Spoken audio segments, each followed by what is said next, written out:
आप सभी को नमस्ते, वंदे मातरम। आप सब यहाँ जिस उद्देश्य से आए हो, उस उद्देश्य को पूरा करने के लिए आप स्वयं ही सबसे बड़ी भागीदारी निभाएंगे। आपसे बड़ी भागीदारी कोई नहीं निभा सकता है। अगर आज पूरी दुनिया को देखें, तो पूरी दुनिया में जितनी तेजी से हॉस्पिटलों की संख्या बढ़ रही है, और मैं ये कहूँ कि हॉस्पिटलों की इंडस्ट्री बढ़ रही है, व्यापार बढ़ रहा है हॉस्पिटलों में, तो गलत नहीं होगा। लेकिन बीमारियों की संख्या जिस गति से बढ़ रही है, वो हॉस्पिटलों की संख्या से कई गुना ज्यादा है। तो इसके मूल कारण को आप समझोगे तो इसका एक ही मूल कारण है कि चिकित्सा के अंदर जो व्यापार घुस गया है। ठीक है। भगत सिंह जी ने एक बहुत बड़ी बात बोली थी कि पूरी सृष्टि का अगर कोई दुश्मन है तो पूंजीवाद है। पूंजीवाद का अर्थ ये नहीं है कि आप पैसा कमा रहे हो तो पूंजीवाद है।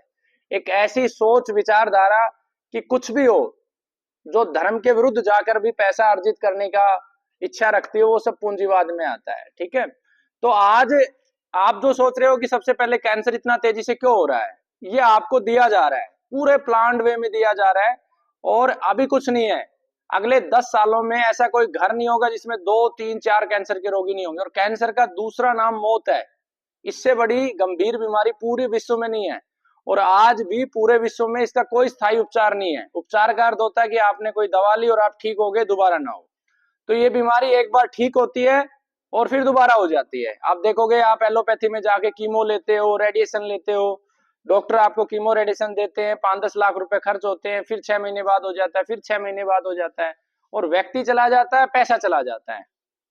तो सबसे पहले इस बीमारी को ठीक करने के लिए जो सबसे ज्यादा जरूरी है कि आपको बीमारी के कारण समझने होंगे। अगर आपने कारण को नहीं समझा तो निश्चित रूप से आप ठीक नहीं हो सकते। समझना समझना जरूरी नहीं है, उस कारण को आत्मसात करना है, अपने साथ अपने परिवार के साथ उस कारण को चलना है। अब कारण इसमें दो प्रकार के होते हैं, एक स्थूल कारण होता है, एक सूक्ष्म कारण होता है। जिस प्रकार से हमारा शरीर दो प्रकार का है, एक स्थूल शरीर है, एक सूक्ष्म शरीर है। अब स्थूल शरीर को तो सब जानते हैं, आंख है, नाक है, छू सकते हैं, है ना। जो सूक्ष्म शरीर है उसको ऐसे समझो कि ये शरीर ऐसा कैसा रहता है, यही आंखें रहती है, ये नाक रहता है, कान रहता है, सब कुछ रहता है, लेकिन ये काम करना छोड़ जाता है। तो वो क्या चला जाता है, वो सूक्ष्म शरीर चल जाता है। आपके अंदर से आपकी चेतना चली जाती है। और जब व्यक्ति की चेतना चली जाती है तो ये शरीर कुछ भी नहीं है, यूजलेस है, मतलब ये मिट्टी के समान है। तो दोनों चीजों को हमें समझना होगा। हमारे स्थूल शरीर में बीमारियां उत्पन्न होने के कारण मैंने उस बोर्ड के ऊपर लिखे हुए हैं, मैं कुछ समराइज कर देता हूं, फिर भी आप पढ़ लेना, आपका समय ज्यादा नहीं लूंगा। जैसे जो हम भोजन कर रहे हैं, उस भोजन में सारे विषाक्त पदार्थ हैं। ठीक है। आप जो खाना खा रहे हो, उस खाने को हम उगा किससे रहे हैं, यूरिया, डीएपी, जितने भी फर्टिलाइजर हैं, उनपे जीवों को मारने के लिए जो हम केमिकल इस्तेमाल कर रहे हैं, वो सब आपके आने वाली पीढ़ियों को मारेंगे। आपको ये भ्रम है कि आपके पास 10 एकड़ जमीन है, आपके पास 20 एकड़ है, आपके 4 फ्लैट है, 5 फ्लैट है, आपकी आने वाली पीढ़ी हॉस्पिटल में तड़प तड़प के मरने वाली है, उनको कोई यूज नहीं करने वाला है। आप कितना भी जोड़ लो, अगर आपको कुछ जोड़ना है अपनी आने वाली पीढ़ियों के लिए, तो सबसे पहले आप जोड़ो 5 जो चीजें हैं जिनसे हमारा शरीर बना है ना। जैसे जल कितना है उसमें, 72%। तो आने वाली पीढ़ी को स्वच्छ जल दे के जाओ। पाखंड के चलते हुए, मूर्खता के चलते हुए, षड्यंत्रों के चलते हुए हमने हमारे जल को खराब कर लिया। कैसे खराब कर लिया, जैसे पूरी दुनिया में सबसे अच्छा जल कहाँ का है, गंगा जी का है। और गंगा जी के जल के अंदर गंदे नाले बह रहे हैं, फैक्ट्रियों का गंद बह रहा है, मनुष्य पाखंड कर करके कोई चुन्नी डाल रहा है, कोई उसमें कुछ डाल रहा है। प्रमाणिक हो, वैज्ञानिक आधार पे हो, अस्थियों का विसर्जन जो है वो प्रमाणिक है। जल के अंदर जब हम अस्थियां प्रवाहित करते हैं, तो अस्थियों के अंदर जो 18 19 एलिमेंट होते हैं, वो जल की आवश्यकता होते हैं, वो जल को स्ट्रोंग बनाते हैं। इसलिए हमारे पूर्वजों ने, जिस सनातन धर्म की हम बात करते हैं, उन्होंने ये कंसेप्ट बनाया कि 5 चीजों से हमारा शरीर बना है, हमें हमारे स्थूल शरीर को उन्हीं 5 चीजों में मिला देना है। तो जब हम अग्नि देते हैं, तो अग्नि का हिस्सा अग्नि में चला जाता है, पृथ्वी का हिस्सा पृथ्वी में चल जाता है, वायु का हिस्सा वायु में चला जाता है, और आकाश का हिस्सा आकाश में चल जाता है, और अंत में क्या बचता है, जल। तो हमारी जो अस्थियां हैं, हम उनको जल में प्रवाहित करके और प्रकृति का एक तरीके से ऋण उतारने का प्रयास करते हैं कि आप ही ने हमें भेजा था, हम आपके अंदर फिर से समाहित हो गए। और चेतना तो शाश्वत है, वो ना कभी खत्म होती है, ना जन्म लेती है, मूवमेंट करती रहती है। ठीक है। तो स्थूल शरीर के जो कारण है, जितने विषाक्त पदार्थ है, जो भोजन बन रहा है, खेत में उग रहा है, तब उसमें केमिकल है, फिर उसको खेत से जब बाजार में लेके आते हैं, तो बाजार में पकाने के लिए उसके केमिकल यूज होते हैं। जैसे केला जो खा रहे हो पकता किससे, कभी जानने की कोशिश की है? वो कोल्ड स्टोरेज में जो पक रहा है वो प्योर जहर है। पपीता किससे पक रहा है? जहरीला है। तो दूसरा कारण वो है। तीसरा कारण, इस आधुनिक जगत में हमने टेलीविजन के माध्यम से या फिल्म इंडस्ट्री के माध्यम से हमने जो वास्तविकता थी हम उससे बहुत दूर हो गए, धरातल से बहुत दूर हो गए। एक कीड़ा सबको दिमाग में सेट हो गया कि मुझे अच्छा दिखना है। अच्छा बनना नहीं है, अच्छा दिखना है।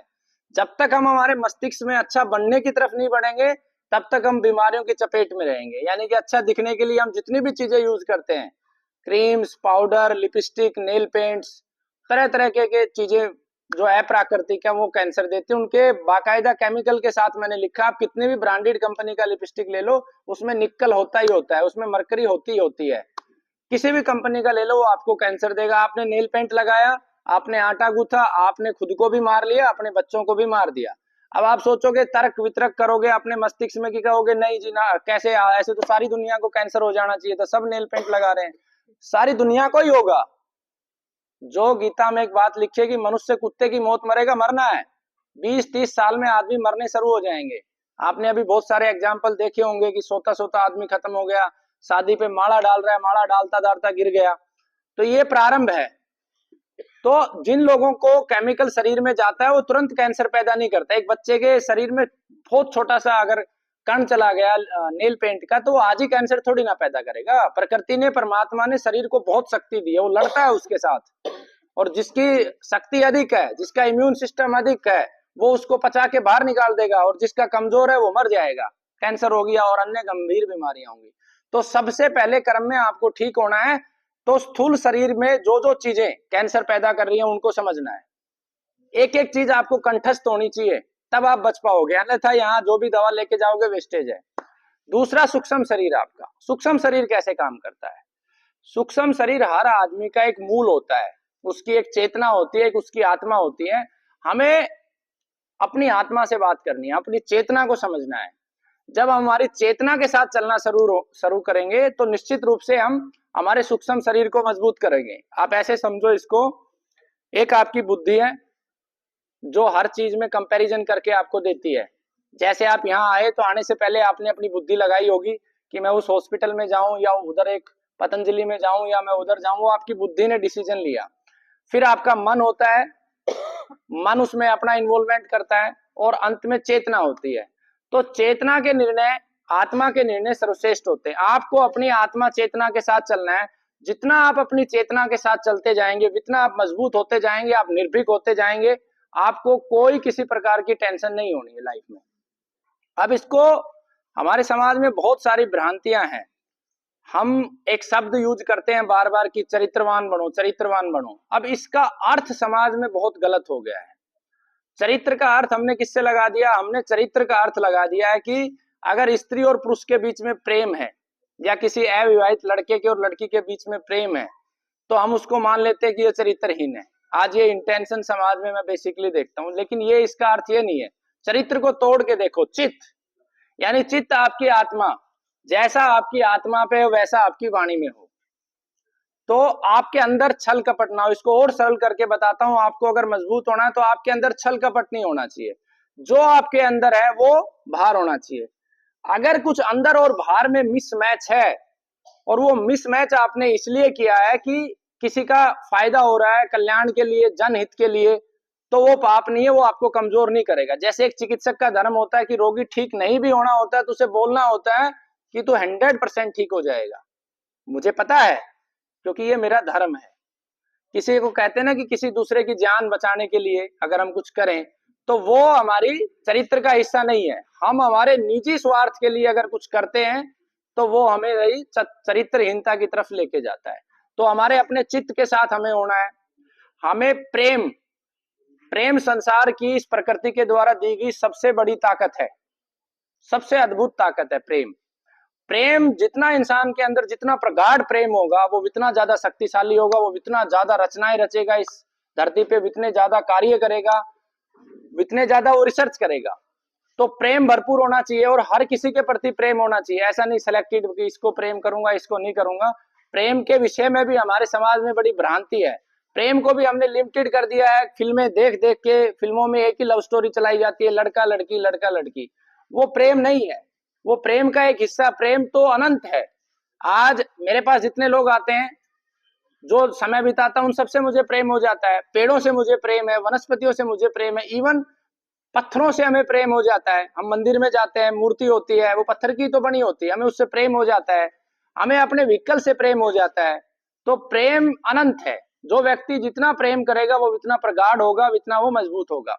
ईर्ष्या, ये मैं आपको सूक्ष्म शरीर की बातें बता रहा हूं। आपके अंदर ईर्ष्या का भाव नहीं हो। कुछ चीजें क्षणिक होती हैं, उनको आप भी नहीं बदल सकते। जैसे पिछले संडे का मैं एक उदाहरण देता हूं। मेरे पास सुबह एक पेशेंट आया। उस पेशेंट की माता जी थी या जो भी था, याद नहीं मुझे, उसकी स्थिति थोड़ी खराब थी।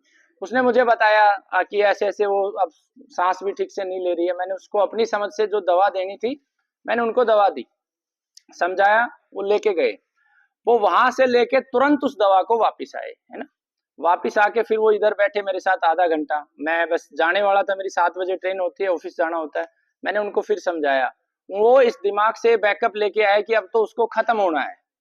मतलब रोगी खत्म नहीं हुआ था, बट वो माइंड मेकअप ये लेके आए कि मेरा रोगी खत्म होना है। तो मैंने उनको समझाया कि देखो, सकारात्मक रहो। मैं उनकी इंटेंशन पहले उसमें समझ गया था कि भाई इनको दवा वापस करनी है, ठीक है, इतना जीवन का अनुभव है। मैंने उनको समझाया कि देखो, उसका जो माँ थी, उसका बेटा फौज में था। तो मैंने उनको समझाया कि देखो, पहली बात तो ये कि तुम उसका बेटा नहीं है, तुम्हें जिम्मेवारी उसने दी है, तो तुम अंत तक प्रयास करो, नहीं तो वो अफसोस करेगा जीवन में कि इन लोगों ने प्रयास नहीं किया। दूसरा, तुम आज ही क्यों मान के चल रहे हो कि वो बीमार है, वो खत्म हो जाएंगी, तुम प्रयास तो करो। 20-25 मिनट समझाने के बाद मेरी ट्रेन का टाइम हो रहा था। मैंने कहा ठीक है, वो समझ गए, मुझे लगा वो समझ गए होंगे। मैं गाड़ी में बैठा जाने के लिए, क्योंकि मेरे पास 10 या 15 ही मिनट थी। तो जैसे ही मैं गया, वो गुस्से में आया, उसने मेरी गाड़ी का जो है आ, वो पकड़ लिया और मेरा हाथ पकड़ लिया, ऐसे जाने नहीं दूंगा। मैंने कहा बात क्या है वो तो बता, भाई मेरा हल करो। मैंने कहा आपकी समस्या मैंने बता दी, दवा कैसे देनी वो बता दी, और क्या बात है? बोले मुझे दवा वापस करनी है। मैंने कहा पहले इंस्टेंट में बोलना चाहिए था, दवा वापस करनी। मेरा आधा घंटा क्यों खराब किया? तो मैंने उसको कहा कि दवा का यहाँ पे नियम है कि जो दवा यहाँ से निकल गई, हम उस दवा को वापस नहीं लेते, आपको पैसा दे सकते हैं। आप इसको अपने हाथों से उठाओ, खोलो और फेंक दो, नष्ट कर दो और पैसे ले जाओ। तो क्यों? अब उस क्षण में जब उसने मेरा हाथ पकड़ा, उस क्षण में मैं भी गलती में था। मुझे भी आक्रोश आया, गुस्सा आया कि यार ये अजीब आदमी है, इतनी देर समझा दिया, सीधी सरल बात क्यों नहीं कर रहा है। तो गलतियां हर इंसान से होती है। इस धरती पे कोई ऐसा नहीं है जिससे गलतियां नहीं होती। मेरा गुस्से में आना मेरी गलती थी, क्योंकि वो उसका अलग लेवल है, मेरा अलग लेवल है, मुझे अपने विवेक से काम लेना चाहिए था। तो हमें हमारे जीवन में गलतियां हो तो हम अपनी गलतियों को रियलाइज भी करते हुए चलें, उनमें सुधार करते हुए चलें। तो ईर्ष्या तत्व बिल्कुल नहीं होना चाहिए, किसी के प्रति ईर्ष्या नहीं होनी चाहिए, कितना भी बड़ा शत्रु हो। ईर्ष्या एक ऐसा बुराई है, जो आपका शत्रु आपसे 200 किलोमीटर दूर बैठा है और वो आप नष्ट होते रहोगे, अंदर ही अंदर नष्ट होते रहोगे, ठीक है। तो ईर्ष्या बिल्कुल नहीं होना चाहिए, द्वेष नहीं होना चाहिए, छल कपट नहीं होना चाहिए। क्योंकि जब आप छल कपट कर लेते हो तो वो आपको ही खाने वाला है। कैसे खाने वाला? उदाहरण देता हूं। जिस समय हम कॉलेज में पढ़ते थे, हम ट्रेन की टिकट नहीं लेते थे। तो जब तक हम उस यात्रा पे नहीं पहुंचते थे, हमारे अंदर भय रहता था। और जब तक भय रहता है इंसान को, वो अंदर ही अंदर उसे समाप्त करता है। तो दूसरा, आपको छल कपट से दूर रहोगे तो आपको भय नहीं रहेगा। आप जैसे अंदर हो वैसे बाहर रहोगे, आपको किसी प्रकार का भय नहीं रहेगा। भय मुक्त जब आप जीवन जीवोगे तो निश्चित रूप से आप आगे बढ़ोगे। आपके सामने 1 लाख लोग खड़े हों और आप अकेले हो, आप तब तक नहीं हार सकते जब तक आप अंदर से हार स्वीकार नहीं कर लेते हो। तो जिन लोगों का सूक्ष्म शरीर मजबूत होता है, जो अपने सूक्ष्म शरीर की चेतना को समझ के चलते हैं, उनको कोई नहीं हरा सकता है, निश्चित रूप से वो आगे बढ़ते हैं। मूल, मैं अपने ऊपर ही आपको एक उदाहरण देता हूं। आप अपनी मूल चेतना से जब विरुद्ध जाके कार्य करोगे तो आप गिर जाओगे। जैसे जब मैं जेल में गया और जेल से जब मैं बाहर निकला, तो उस समय मैं बड़ा जोश में था कि मुझे, जेल के दौरान भी मेरे मन में एक ही चीज चलती थी, जिन हॉस्पिटलों की लोबी ने, जिन मेरे अपने मित्रों ने, मेरे सगों ने मेरे खिलाफ ये षड्यंत्र किया, उनको मैं इतना मुंह तोड़ जवाब दूंगा कि वो सोचेंगे इसको जेल भेज के भी गलती करी। तो जेल में मैंने करीब 84 पुस्तकें पढ़ी। पहली पुस्तक मैंने अष्टवक्र गीता पढ़ी थी। उसके अलावा 6 किताबें मैंने लिखी है। जो कैंसर की पुस्तक है, ये वही जेल की लिखी हुई है। तो पूरी तैयारी के साथ निकला था कि मैंने अपना काम जेल में भरपूर किया। 17-17, 18-18 घंटे अध्ययन भी किया, चिंतन भी किया, पढ़ा भी। और वहां से एक नया संकल्प परमात्मा ने दिया कि उस जेल में 2 लाख बच्चे, मैंने डाटा निकाला, 2 लाख बच्चे निर्दोष पड़े हैं उन जेलों में। कौन पड़े हैं आप उसका जब मूल्यांकन करोगे बारीकी से, इस धारा का इतना दुरुपयोग होता है। अधिकतर बच्चे कौन से होते हैं? जो प्रेम करते हैं। अब इसमें दोषी कौन है? ये समाज को सोचना चाहिए कि जैसे ही व्यक्ति की उम्र बढ़ती है, छोटा बच्चा तो ऐसा काम नहीं करता है, 5 साल का करता है, 4 साल का करता है, उसको 16 साल का, 17 साल का, 18 साल की उम्र में ये सारी चीजें क्यों करता है? गलती हमारे सिस्टम की है, सजा कोई भुगत रहा है। सिस्टम की क्या गलती है? हमारी प्राचीन संस्कृति में हमें संयम सिखाया जाता था, हमारी इंद्रियों पे नियंत्रण सिखाया जाता था, अच्छा अध्ययन करवाया जाता था, अच्छे संस्कार दिए जाते थे। आज सुबह से लेके माँ जब टीवी देखती है तो वहां भी कहानी चल रही है, लव स्टोरी चल रही होती है, वो फिल्में देखता हुआ जाता है कि वो प्रेम का एक ही अर्थ समझता है कि लड़की और लड़का यही मिलके प्रेम कर सकते हैं। ना दादा पोते का प्रेम है, ना दादी का प्रेम है, ना माँ बेटे का प्रेम है, वो सब गौण है। तो आज अधिकतर बच्चे क्या होते, पहले गांव में समाज में एक सिस्टम होता था कि जब दो लड़का लड़की आपस में बात करते थे या संबंध बना लेते थे तो दोनों को मारा पीटा जाता था, समझाया जाता था, गलत सही बताया जाता था कि गांव में बहन होती है, भाई होते, जो भी सिस्टम होता था। आज उसको एक कन्वर्ट कर लिया है एक व्यापार का रूप। ये मैं यथार्थ सत्य आपको बता रहा हूँ। व्यापार का रूप कैसे कन्वर्ट कर गया है कि अब सीधा लड़की वाला उस धारा का दुरुपयोग करके लड़के के खिलाफ एफआईआर करता। मैंने ऐसे केस स्टडी किए हैं जिनमें लड़के ने शादी करी है, बाकायदा फोटोएं हैं, माला पहनाई है, उसके बावजूद भी लड़का मतलब 6-6 महीने 8-8 महीने जेल में रहा। मैं रहा हूं जेल में, 17-17 घंटे में कैसे तड़पता था मुझे पता है, मैं उस पीड़ा को समझ सकता हूं। तो ऐसे 2 लाख बच्चे जेलों में पड़े हैं।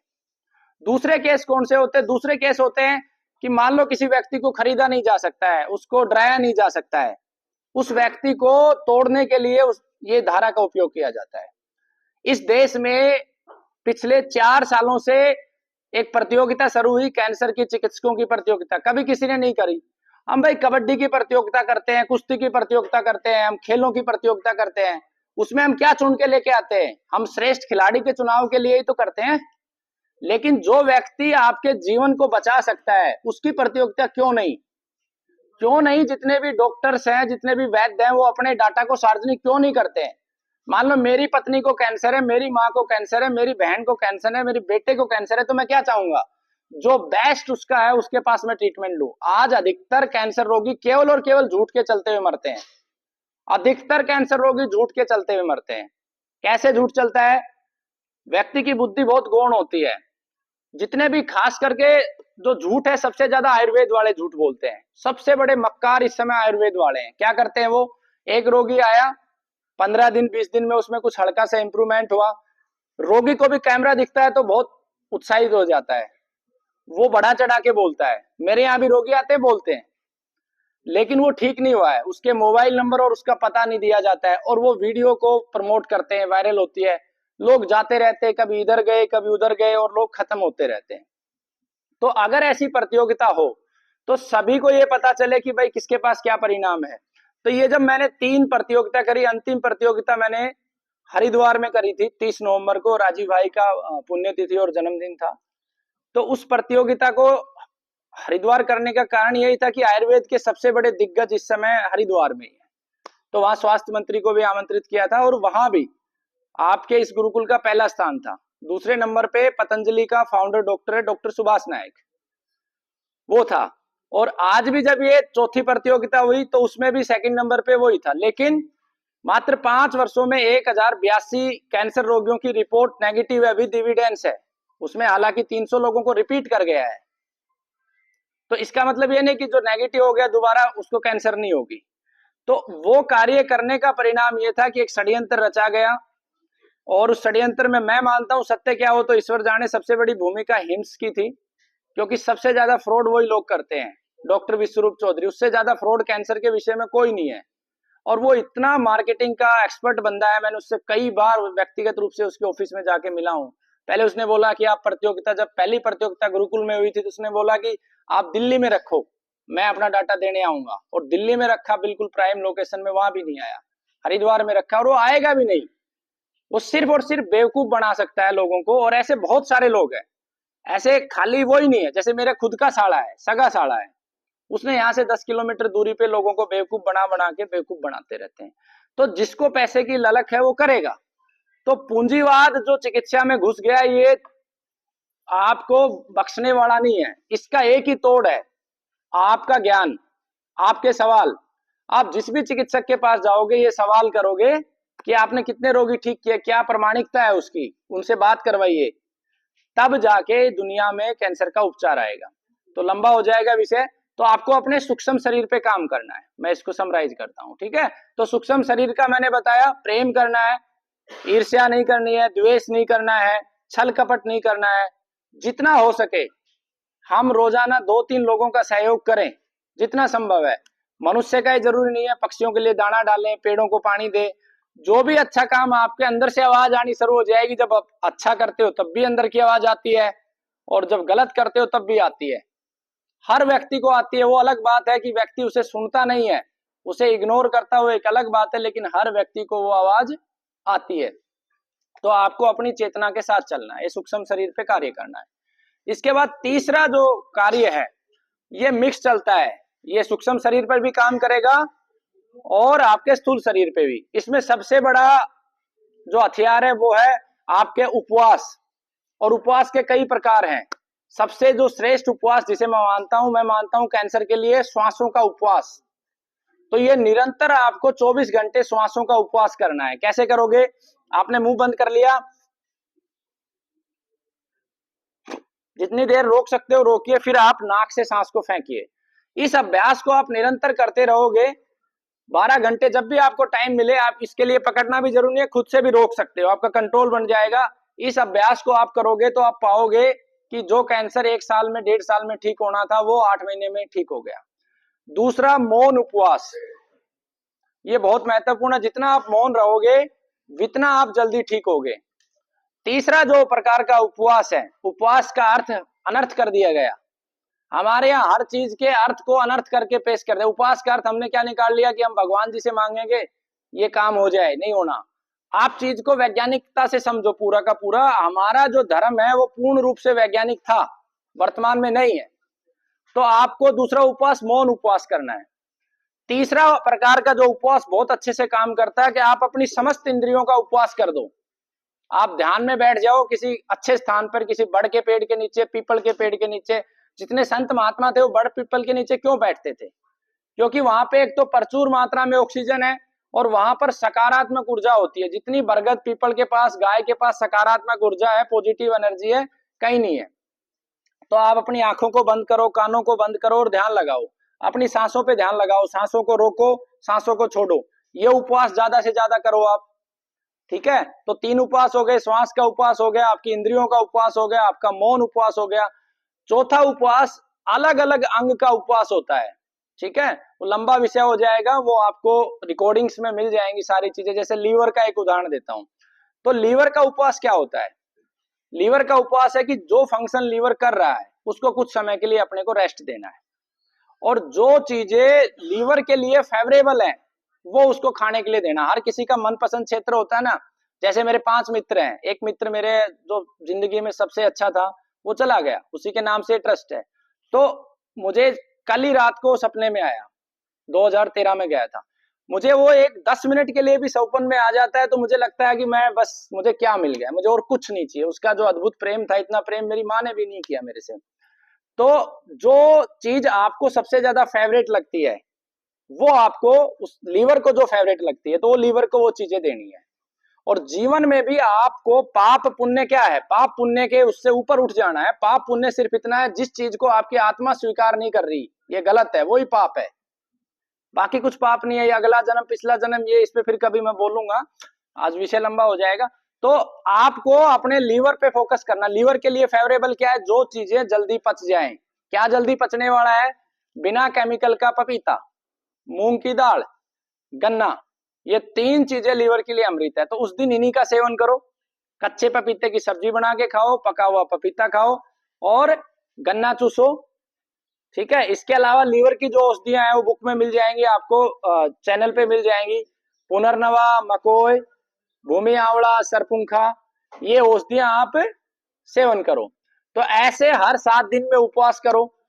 15 दिन में एक उपवास बिल्कुल पूरे शरीर के लिए करो, उसमें केवल और केवल आप जल का सेवन करो। तो ऐसे आप करते चलोगे, एक डेली उपवास करो। खाने का मतलब एक साइकिल बनाओ, सुबह 9 से 5 बजे तक ही खाना खाओ, बाकी समय आपका उपवास हो गया। तो इसके ऊपर एक आधुनिक, हम पिछले 5 सालों से ये सारी चीजें करवा भी रहे हैं, लेकिन इस बार का जो नोबेल पुरस्कार मिला वो उपवास के ऊपर ही मिला है। कैंसर में उपवास के ऊपर जापान का एक साइंटिस्ट है, उसको ये मिला है रिसर्च के माध्यम से। तो आपको ये करना है।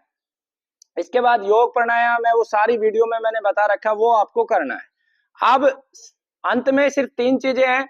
आप लोगों को यहाँ पर आए हो तो हमारा उद्देश्य आप लोगों को दवा देना नहीं है। हमारा उद्देश्य ये है कि आपको ज्ञान मिले, और ये पुस्तक आपका जिस ग्रुप में आप ऐड होंगे उसी में ये पुस्तक पीडीएफ बिल्कुल निःशुल्क आ जाएगी। आपको इसे पढ़ना है। उसी के अंदर आपको वो चैनल सब्सक्राइब दे रहा है, सारी रिकॉर्डिंग वीडियोज हैं, आप इन दवाओं को घर पे बना सकते हो। और इसके हर महीने एक ट्रेनिंग सेशन होता है, जैसे अभी 3 दिन का ट्रेनिंग है, 13, 14, 15 का, फिर 29 का ट्रेनिंग है। उस ट्रेनिंग में आके आप अपनी बीमारी को अच्छे से सीख के आप अपना ट्रीटमेंट खुद कर सकते हो। ठीक है। दूसरा, जिन लोगों के पास पैसा नहीं है, ये हमारा सौपन है कि जिनके पास पैसा नहीं है उसका भी उपचार होना चाहिए, तो उसके लिए वो यहाँ पर श्रमदान कर सकते हैं। जरूरी नहीं है कि उनको रहना है। रोगी की स्थिति अच्छी नहीं है तो रोगी को नहीं रोकते हम। रोगी के परिवार से एक व्यक्ति रुक जाए, मान लो 2000 की दवा है, तो यहाँ पे 6 दिन वो काम कर दे, पेड़ लगा दे, साफ सफाई कर दे, और वो निःशुल्क दवा लेके जाता है। जिन लोगों को रियल में इमरजेंसी है, अब मैंने आपको बताया ना, छल कपट करके आप यहाँ इमरजेंसी दिखाओगे तो आप ठीक नहीं होने। आपको रियल में इमरजेंसी है, मान लो किसी को उड़ीसा जाना है और उसकी ट्रेन छूट जाएगी, ऐसे लोग संकल्प लेके यहाँ पे कि मैं 5 पेड़ लगाऊंगा और पालूंगा, आप अपने क्षेत्र में लगाइए और पालिए। आप निःशुल्क तुरंत जो है, बिना इस सिस्टम के, जो आपका नंबर है उसके दवा लेके जा सकते हो। तो इन सारी चीजों का पालन करना है। अब जैसे आप बैठे हो, अगले 2.5 से 3 घंटे ऐसे बैठ जाओ आप सारे लोग फ्री हो जाओगे, सिर्फ 2.5 से 3 घंटे। एक पेशेंट को मेरे को 30 मिनट चाहिए होती है, अगर ऐसा पिन ड्रॉप साइलेंस मुझे मिल जाए तो 30 सेकंड में एक पेशेंट फ्री हो जाता है, उससे ज्यादा समय नहीं लगता। लगभग 35,000 पेशेंट को देख चुका हूं मैं। ठीक है। तो आपको पिन ड्रॉप साइलेंस ऐसे ही रखना है। जिसको बात करनी है, जिसका नंबर मान लो अभी मेरे पास 23 है, तो जिन 23 लोगों का नंबर है वो यहाँ रुके, बाकी गौशाला में भ्रमण करके आए, जंगल में आए। इन 23 लोगों को मुझे 30 मिनट चाहिए, फिर अगले 23 आएंगे, फिर मेरे को 30 मिनट चाहिए। इस तरीके से आप जल्दी से यहाँ से फ्री हो जाओगे। ठीक है। तो इन सारी बातों को ध्यान करना है। और फिर भी कोई एक चीज मैं बता रहा हूं कि डाउट रह जाए तो आप अपने डाउट को अपने साथ मत लेके जाना, क्योंकि आप डाउट ले जाने के बाद, मैं नौकरी करता हूं, मैं आपसे बात नहीं कर पाता और ना ही मैं कर सकता हूं, वो प्रैक्टिकली फिजिबल नहीं है। आप अपने डाउट को यहीं दूर करके जाना। आप गुरुकुल के नंबरों पे फोन करोगे तो वहां पे सब एम्प्लॉई हैं, और आप अगर एम्प्लॉय के रूप में काम करोगे तो आप दिन में एक ही चीज को 100 बार बताओगे, तो पॉसिबिलिटी इस बात की, वो अपना बेस्ट करते हैं, लेकिन पॉसिबिलिटी ऑफ एरर हर जगह होती है। मैं एक ही चीज को 10 बार बताऊंगा तो मेरी भी जबान लड़खड़ाएगी, तो गलती हो सकती है। दवा लेने की विधि आप उनसे समझने का प्रयास ना करें, उसकी वीडियो मैंने दी है, वो मैक्सिमम पेशेंट को गलत बता देते हैं, तो इसलिए मैंने उसकी प्रॉपर वीडियो बना रखी है, उसके हर एक कंसेप्ट को बता रखा है, तो उस वीडियो को ही रेफर करें। ठीक है। बहुत बहुत धन्यवाद आपका।